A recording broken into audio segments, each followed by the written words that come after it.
은 요한일서 5장 9절로 12절 보겠습니다.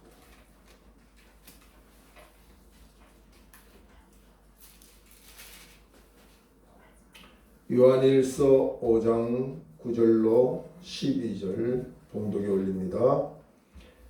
만일 우리가 사람들의 정언을 받을진대 하나님의 정건은 더욱 크도다. 하나님의 정건은 이것이니 그의 아들에 대하여 정언하신 것이니라. 하나님의 아들을 믿는 자는 자기 안에 증거가 있고 하나님을 믿지 아니하는 자는 하나님을 거짓말하는 자로 만드나니 이는 하나님께서 그 아들에 대하여 정언하신 증거를 믿지 아니하였음이니라. 또 증거는 이것이니 하나님이 우리에게 영생을 주신 것과 이 생명이 그의 아들 안에 있는 그것이니라. 아들이 있는 자에게는 생명이 있고 하나님의 아들이 없는 자에게는 생명이 없느니라. 아멘. 자, 밑에 동서를 중매하는 데 앞서서 우리 처갓집에서는 처제를 이제 시집 보내려고 신랑 쪽에 출석하는 교회에다 전화도 해보고 뭐 잘 모르는 사람이기 때문에 좀 더 아는 사람들이 어떻게 이야기하는지를 알아보려고 많이 알아봤습니다. 그랬더니 저마다 참 신실한 사람입니다. 천사 같은 사람입니다. 그렇게 아주 좋은 이야기를 해줘서 마음 편하게 우리 처제를 시집 보낸 그런 적이 있습니다. 사람이 행복할 때는 여러 가지 경우가 있습니다. 우리가 물질을 소유할 때도 행복할 수 있고 또 남보다 높은 지위에 명예를 얻을 때도 행복할 수 있습니다. 건강을 얻을 때도 행복할 수 있습니다. 그러나 어쩌면 그것보다 더 행복하다고 느낄 수 있는 때가 인정받을 때, 어떤 사람이 나를 인정해 줄 때, 그것은 참 행복하다고 말할 수가 있습니다. 특히 우리 성도들은 하나님이 나를 인정해 줄 때, 그것은 참 행복하다고 말할 수 있습니다. 우리가 공경에 처해져 있을 때 누가 나를 대변해 주는 사람이 있으면 얼마나 좋겠어요. 예수님은 십자가에 못 박히시면서 하신 말씀 중에 당신을 못 박아 죽이는 원수 같은 이들을 향하여 아버지여 저들이 하는 일을 저들이 알지 못합니다. 저들을 용서해 주십시오. 예수님의 모습은 정말 변호하는 자리까지 우리를 함께 해주신 것을 볼 때 이건 참으로 이해할 수 없는 사랑이라고 말할 수가 있습니다. 여러분, 위기 때 나를 변호해 줄 사람이 있습니까? 공경에 처했을 때 그 사람은 그런 사람이 아니야 이렇게 말해주는 친구가 있습니까? 그렇다면 정말 행복한 사람입니다. 내가 공경에 처해질 때 다 침묵하고 형제, 일가, 친척, 아는 지인까지도 묵비권을 하고 심지어는 이치도 맞지 않는 이야기를 통해서 나를 공격하는 그런 자리에 있다면 얼마나 삶이 힘들고 어렵겠습니까? 저희 친구 목사님이 좀 규모가 큰 교회에 청빙을 가게 됐습니다. 거의 결정 바로 직전에 그 청빙이 이제 안 되게 됐어요. 그 원인이 뭔가 나중에 보니까 가장 절친인 친구의 정언이었습니다. 가깝게 지내는 친구가 그 청빙받을 친구 목사님에게 정언을 정말 입을 다물고 있든지 그렇지 않으면 좀 좋은 이야기를 해줬더라면 그 교회의 청빙위원회에서 갈등이 없을 텐데 이러이러한 옛날의 사건이 있습니다. 이러이러한 비리와 문제가 있습니다.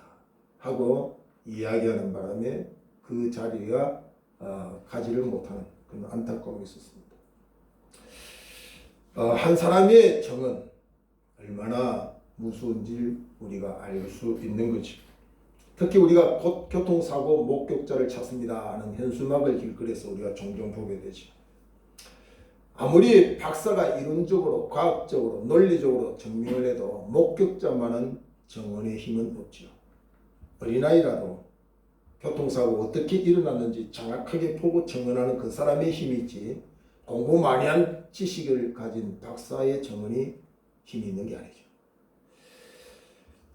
우리가 세상을 살다 보면 이 증언이 참 중요하다. 전문가의 증언, 그 증언이 미처 내가 알지 못하는 길을 열어주는 경우도 있습니다. 심지어는 너무나도 앞이 캄캄해서 점쟁이를 찾아가서 증언을 듣기를 원합니다. 어디 동쪽으로 가서 사업해라, 서쪽에 가서 하라. 실마리 정말 실오라기 하나로도 붙잡고 싶은 심정에서 찾아간 그 점쟁이의 말 한마디에도 우리는 얼굴이 붉었다 노랬다 합니다. 전문적인 의사의 말 한마디도 우리는 굉장히 귀담아 듣지요.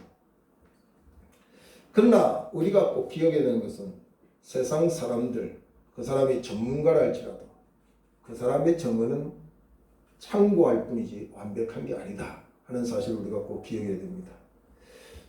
우리가 지금 뉴스를 들으면 늘 나오는 그 새로운 뉴스, 각가지 언론에서 쏟아놓는 이야기들, 그건 참고의 부분이지 완벽한 증언이라고 볼 수가 없다는 이야기입니다. 어느 쪽으로 보느냐, 어느 방향으로 보느냐, 어떤 생각을 가지고 보느냐, 거기에 따라서 저마다 다른 이야기를 할 수도 있기 때문입니다.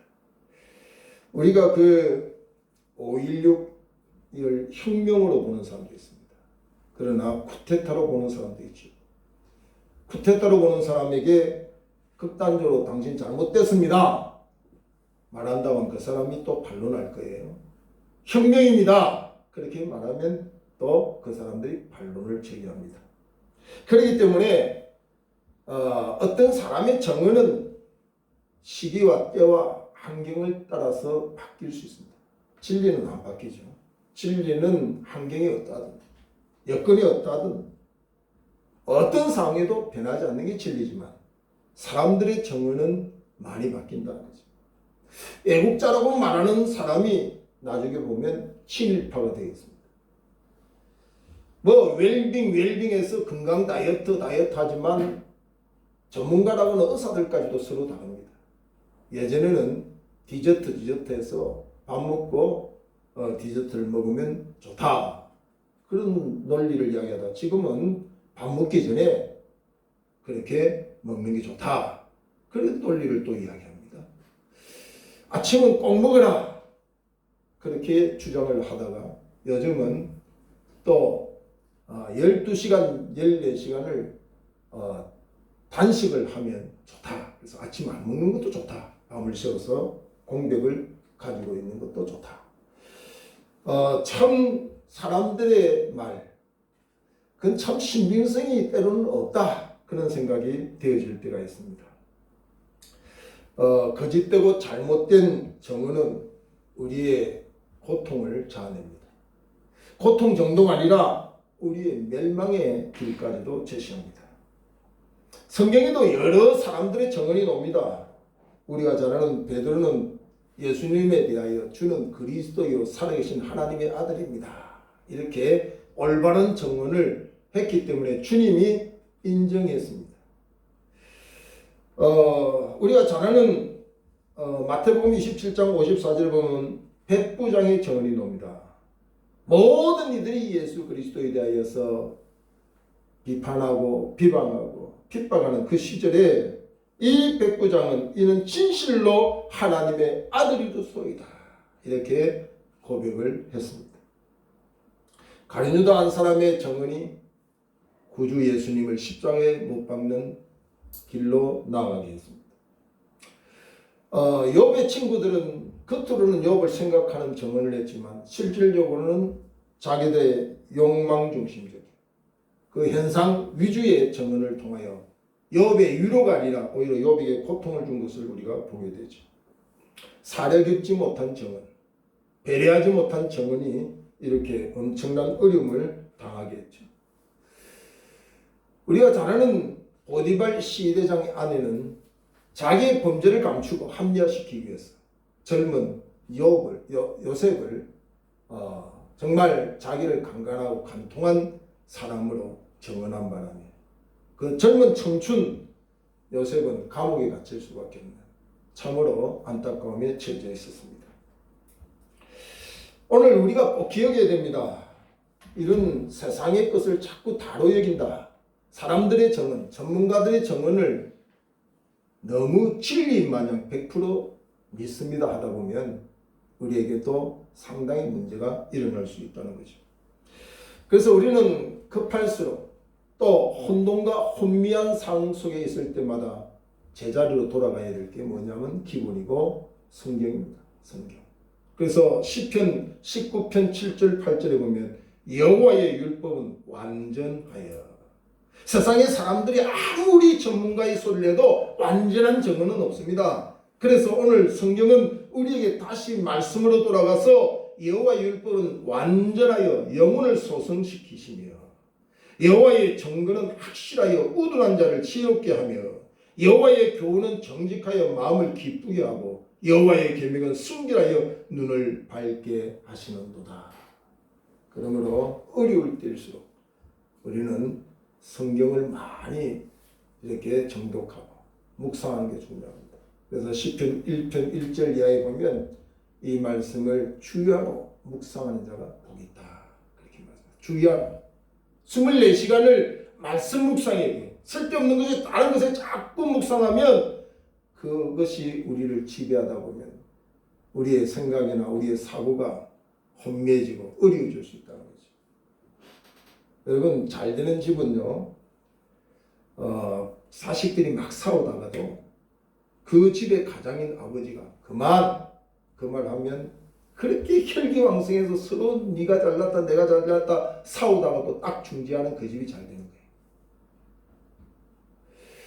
우리가 세상의 여러 가지 논리나 세상의 이야기에 갈등 고민하다가도 말씀이 쏙 하면 수도 발출할 때 그것이 바른 신앙인이 될 수 있다는 거죠. 성경은 말하고 있지만 그러나 하는 자꾸 덧붙이는 이야기가 될 때 그에서는 우리가 문제를 계속 이야기시키고 어려움을 당할 수밖에 없습니다. 갈등이 생기거든 말씀을 제공하는 것이 중요합니다. 그냥 다른 소리 듣지 말고 성경을 정독하세요. 정독. 성경을 묵도하면 그 성경을 통하여서 내 눈을 밝게 하시고 내 마음을 맑게 해주셔서 하나님의 분별과 지혜를 얻게 된다는 사실입니다. 특히 여러분 성경 잘 아는 말씀을 한번 찾아보세요. 디모데후서 3장 13절. 디모데후서 3장 13절. 여러분 성경 한 구절 한 구절이 세상 도서관의 책들 다 모은 전문 서적보다 더 나은 것을 믿어야 돼요. 성경 한 구절이 전문가들이 그렇게 필독하는 그 책보다도 더 완벽하다는 걸 믿어야 그 사람이 믿음이 제대로 되는 거예요. 성경을 그렇게 했는데 자꾸 그냥 참고서 정도를 자꾸 뒤집어 보면 안 된다 이 말이죠. 이게 표준 교과서예요. 표준 교과서. 13절부터 보세요. 악한 사람들과 속이는 자들은 더욱 악하여져서 속이기도 하고 속기도 하나니. 그러나 이런 속기도 하는 혼미한 시대에 14절 그러나 너는 배우고 확신한 일에 거하라. 너는 내가 누구에게 배운 것을 알며 또 어려서부터 성경을 알았나니 성경은 능히 너로 하여금 그리스도 예수 안에 있는 믿음으로 말미암아 구원에 이르는 지혜가 있게 하느니라. 여러분 다른 말이 뭐가 필요 있어요? 그리스도 예수 안에 있는 믿음으로 말미암아 구원에 이르게 하는 지혜가 성경에 정확하게 기록되어 있다는 거죠. 그러므로 믿느냐 믿지 않느냐는 것이 중요한 부분이죠. 다른 어떤 것들이 자꾸 부수적으로 우리에게 혼돈을 준다 할지라도 여기에 분명히 서 있어야 된다. 그리스도 예수 안에 있는 믿음으로 말미암아 구원에 이르는 지혜가 있게 하느니라.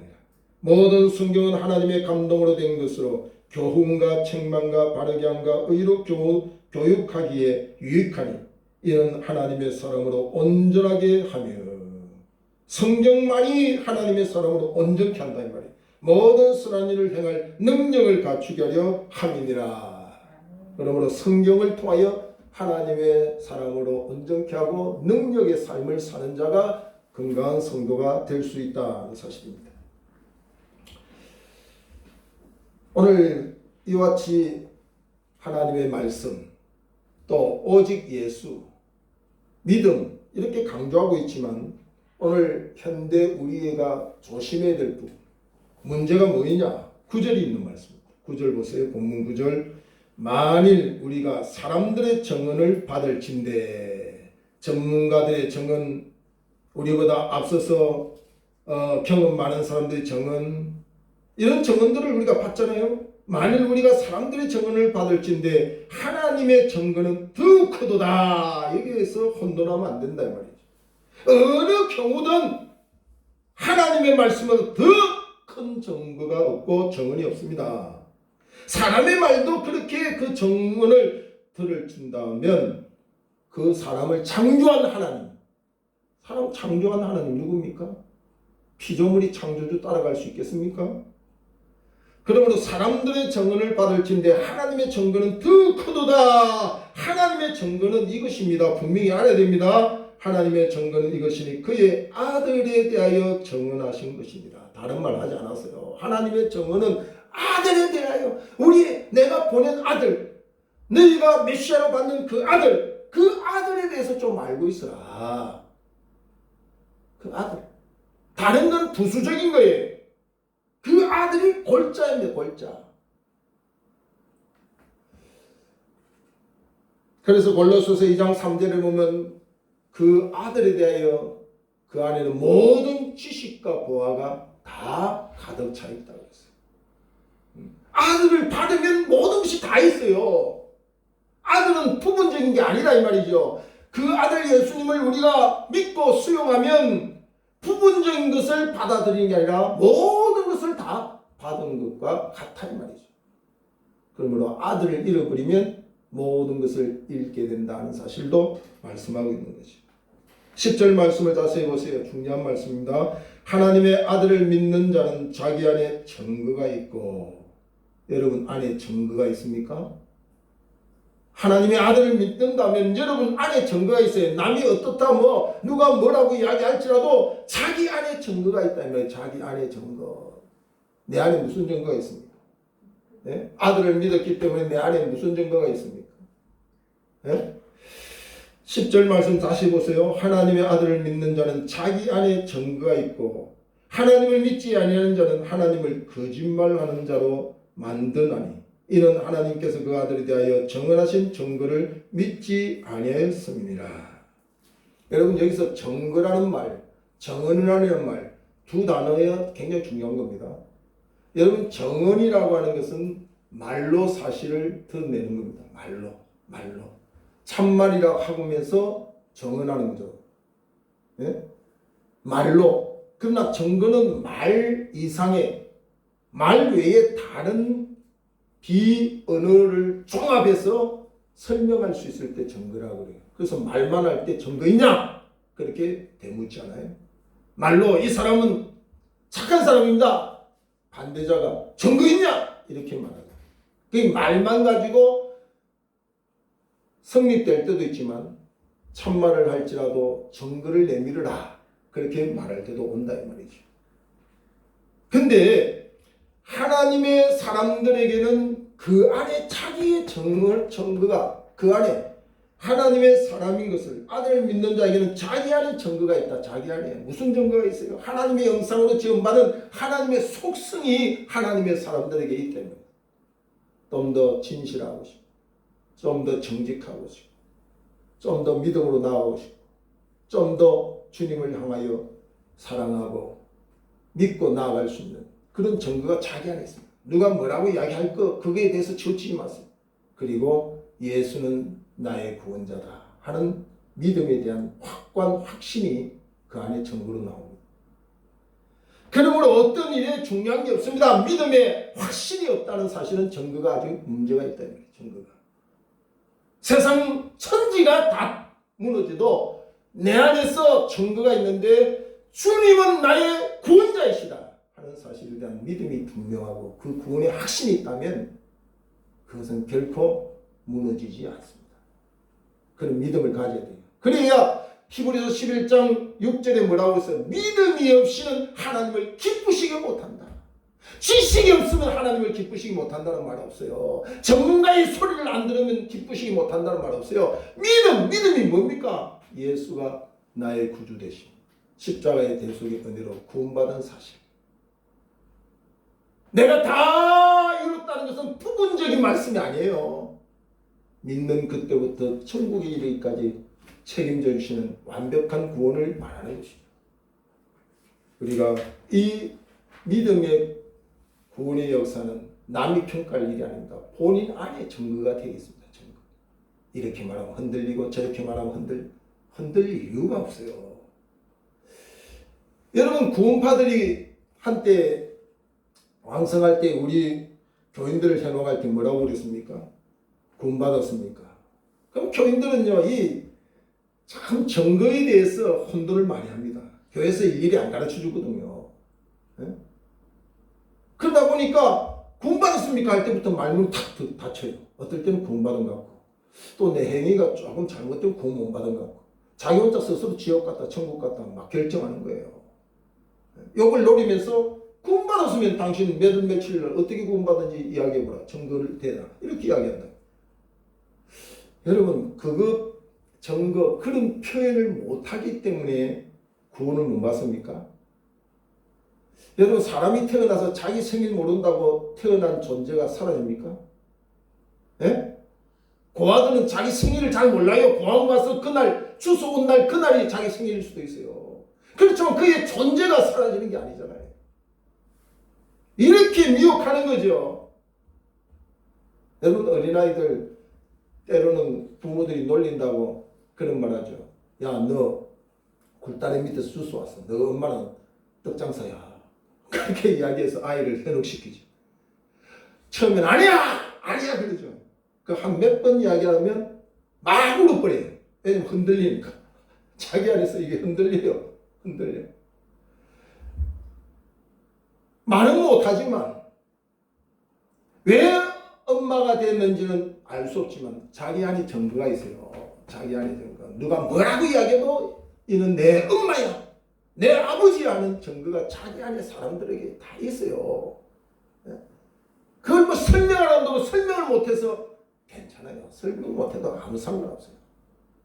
하면 좋겠지만 설명 못해도 괜찮다 이 말이죠. 그게 무슨 그렇게 중요해요? 내가 그 어머니의 자식이 된 것이 분명하면 절대로 달라질 것 하나도 없습니다. 믿음으로 구원받는다는 사실에 대한 확신이 본인 안에 확신으로 분명히 구원의 확신이 이렇게 중요한 거예요. 구원의 확신. 구원은 받았지만 확신 없는 사람들이 오늘 이 땅에 한국교회에 엄청 많습니다. 이 사람이 이렇게 말하면 아이고 나는 지옥 가나? 아이고 목사님 설교하니까 오늘도 나는 지옥 가겠네? 왜 그러냐 이 말이에요. 왜 그래? 예? 자식이 부모 말 한마디 안 들었다고 지옥 갑니까? 그 사람이 자식이 아닙니까? 이 안타까운 신앙이 어디서 나온지 모르겠어요. 여러분, 호적에 치워도 자식은 자식이에요. 부정할 수 없는 일이에요. 부정할 수 없는 일이에요. 집을 뛰쳐나가도 자식이고 돌아가도 자식이에요. 하나님이 그의 말씀이 우리에게 정언하기를 아들이 그 안에 있는 자, 아들을 내 구주로 믿는 자, 그 안에는 증거가 있다. 무슨 증거? 확신이라는 증거. 확신이 있기를 주의로 축원합니다. 확신이 있어야 돼요. 확신이. 이 확신이 없는 것을 사단이 장난치는 거예요. 확신이 없는 사람을 사단이 장난친다니까요. 오늘 이 말씀은 너무 중요한 말씀입니다. 제가 이 말씀을 몇 주 전부터 준비한 말씀이에요. 오늘 갑자기 준비한 게 아니에요. 여러분, 제가 설교할 때 뭐 갑자기 누구를 통해서 누구 때문에 절대로 목사의 설교가 그렇게 설교할 수도 안 되지만 하지 않습니다. 나름대로 기도하고 우리 교인에게 또 이 환경적에 정말 필요한 말씀이 뭘까를 묵상하다가 주시는 말씀을 가지고 하는 거예요. 10절 보세요. 하나님의 아들을 믿는 자는 자기 안에 증거가 있고 하나님을 믿지 아니하는 자는 하나님을 거짓말하는 자로 만드나니 이는 하나님께서 그 아들에 대하여 정언하신 증거를 믿지 아니하였습니다. 무엇을 안 믿는 거예요? 하나님이 말씀한 아들을 안 믿고 엉뚱한 걸 믿고 있다 이 말이죠. 네? 그렇기 때문에 신앙생활의 가장 기본이 뭐냐면 그 아들 예수님을 아는 게 중요한 거예요. 예수님. 다른 거 자꾸 쓸데없는 거 알려고 하지 마세요. 그거부터 알고 그 나머지 살고쳐도 안 늦어요. 아들도 모르면서 뭐 자꾸 엉뚱한 것을 생각하고 기웃거립니까? 11절을 보세요. 또 증거는 이것이니 하나님이 우리에게 영생을 주신 것과 주실 것이 아닙니다. 아들을 믿고 아들이 생명이 내 안에 들어오면 영생이 주어진 거예요. 주어진 거. 주시는 게 아니에요. 만들어가는 게 아니다 이 말이죠.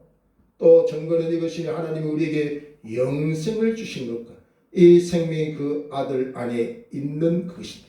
아들을 믿으면 내 안에 증거로 생명, 아들의 생명이 있어요. 그 생명은 우리를 영생으로 인도하는 생명이다. 이 단순한 거잖아요. 왜 이렇게 복잡하게 사람들이 자꾸 생각하는지 모르겠어요. 12절에 아들이 있는 자에게는 생명이 있고 성경이 이렇게 나오는데 왜 자꾸 쓸데없이 생명이 없을 수도 있니? 왜 그런 생각을 한다는 말이죠. 왜 안타깝잖아요. 아들이 있으면 생명이 그 안에 있다는데 왜 자꾸 쓸데없는 생각을 하냐 이 말이에요. 생명이 있으면 영생이 보장된다 했는데 왜 영생에 대해서 오락가락하냐 이 말이죠. 아들이 있는 자에게는 생명이 있고 하나님의 아들이 없는 자에게는 생명이 없는 일. 모양만 갖춘 신앙인은 되어서는 안 되지만 정확하게 말씀을 받아들이고 구주 예수님이 나의 죄를 대속한 사실에 대하여 믿고 고백하는 이상 내 안에 그 확신은 누구도 흔들 수 없어요.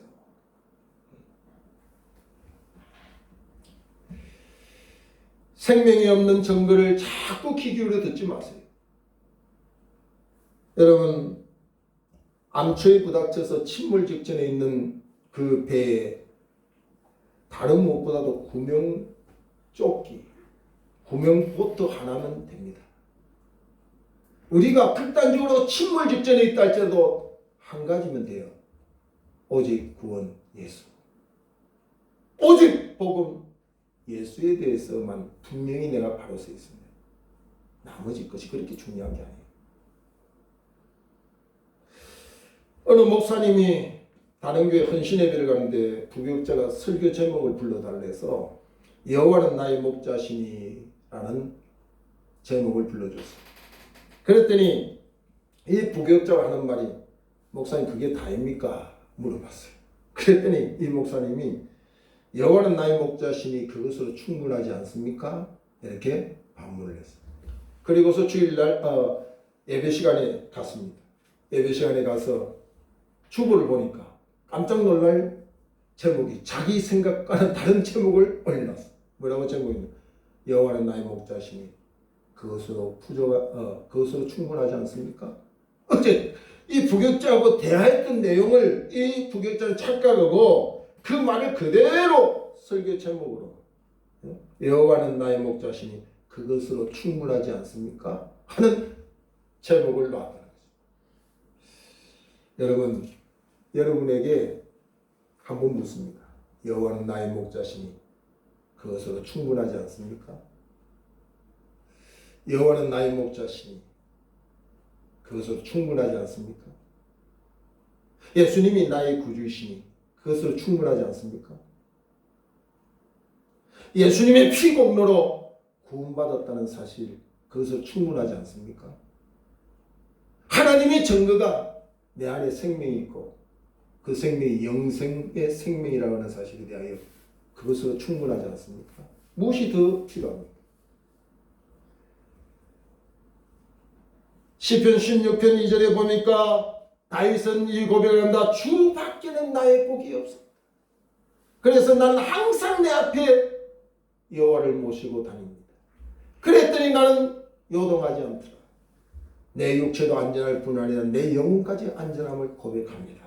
그것이 다윗의 고백이었습니다. 여러분 하나님이 정언한 그 아들에 대하여 얼마나 신랄하게 성경은 정언하고 있습니까? 하나님만 정언합니까? 6절을 보세요. 이는 물과, 성경의 물은 말씀을 말하죠. 피로, 그리스도의 십자가 보혈을 의미하죠.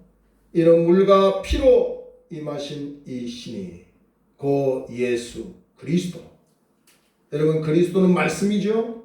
그리스도는 십자가의 보혈을 통하여 우리의 대속을 증명해 준 거죠. 이는 물과 피로 임하신 이 신이 곧 예수 그리스도시라.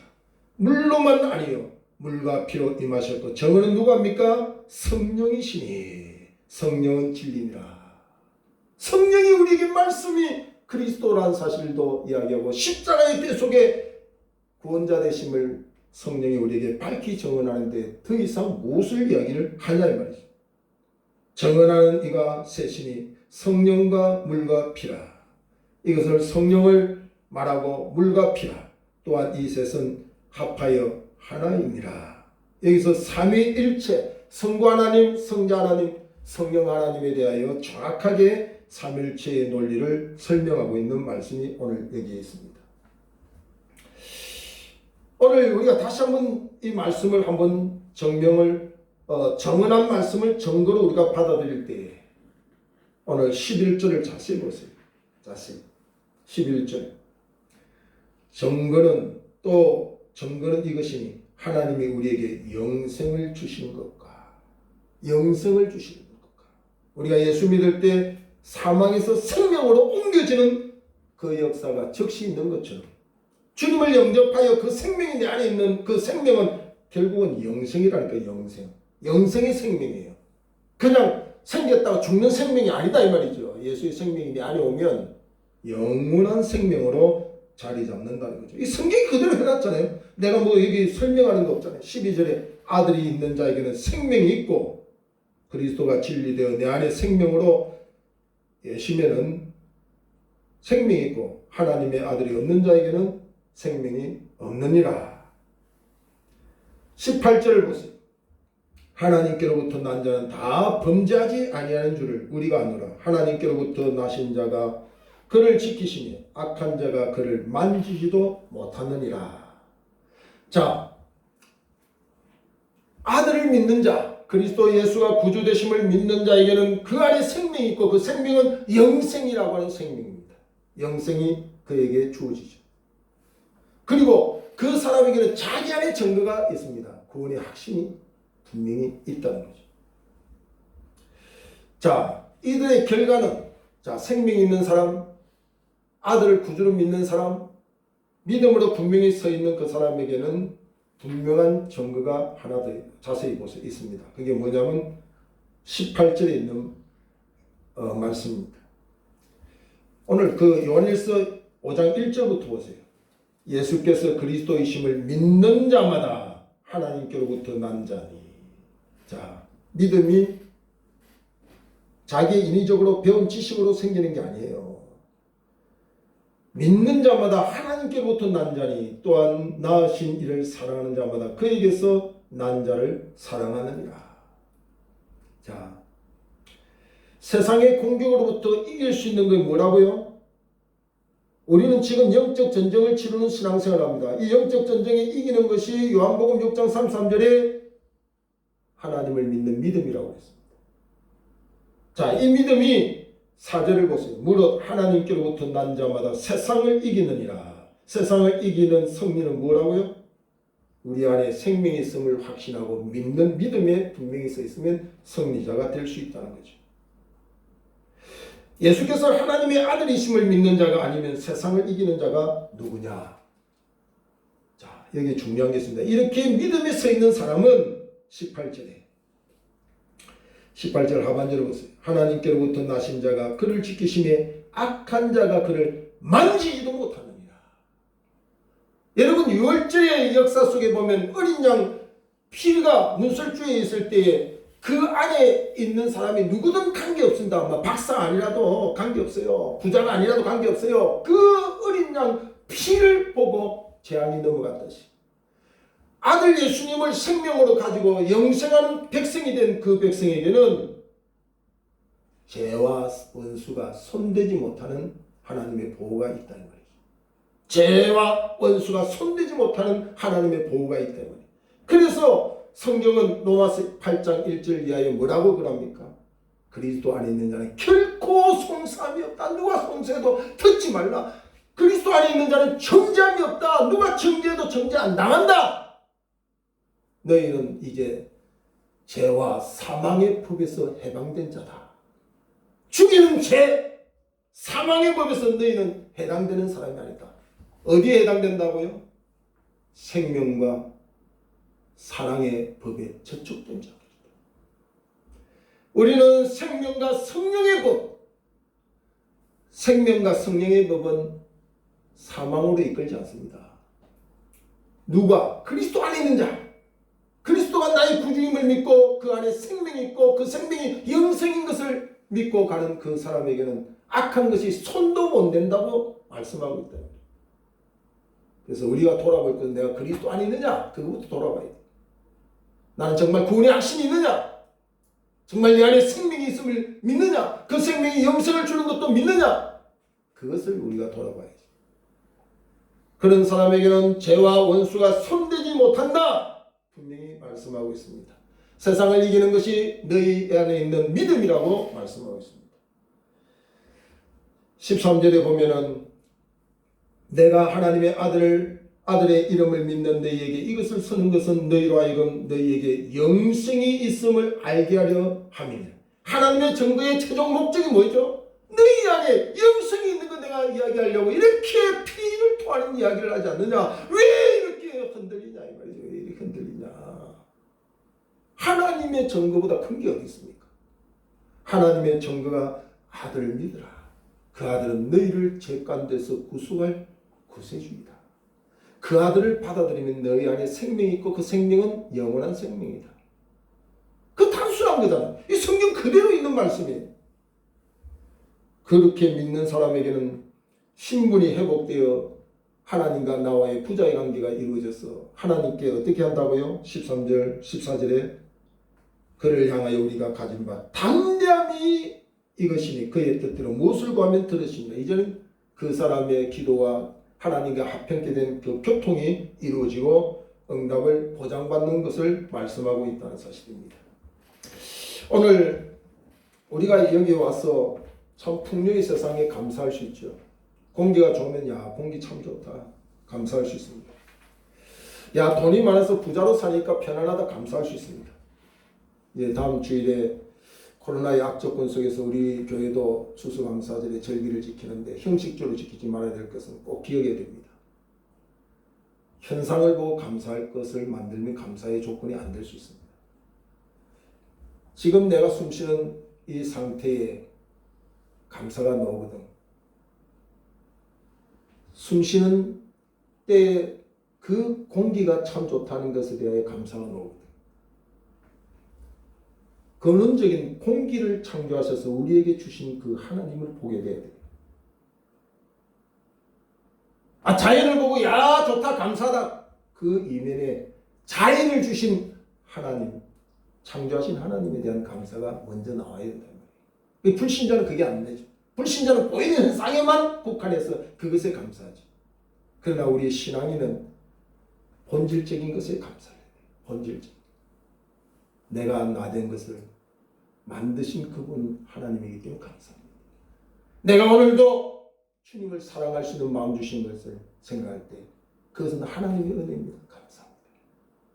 이런 악조건 속에서도 하나님이 내게 믿음 주시고 내 안에 생명 주셔서 그 생명이 영생의 생명인 것을 믿게 하심을 감사합니다. 억만제약 가운데 죽음 마땅한 나를 대속의 은혜로 다 이뤘다고 선포하시고 책임져 주시는 주님 때문에 감사합니다. 이 감사가 여러분 추수감사절에 꼭 마음에 담아서 감사의 제사를 드릴 수 있는 기회가 되기를 축복합니다. 기도하겠습니다. 하나님 은혜를 감사합니다. 우리들이 본질의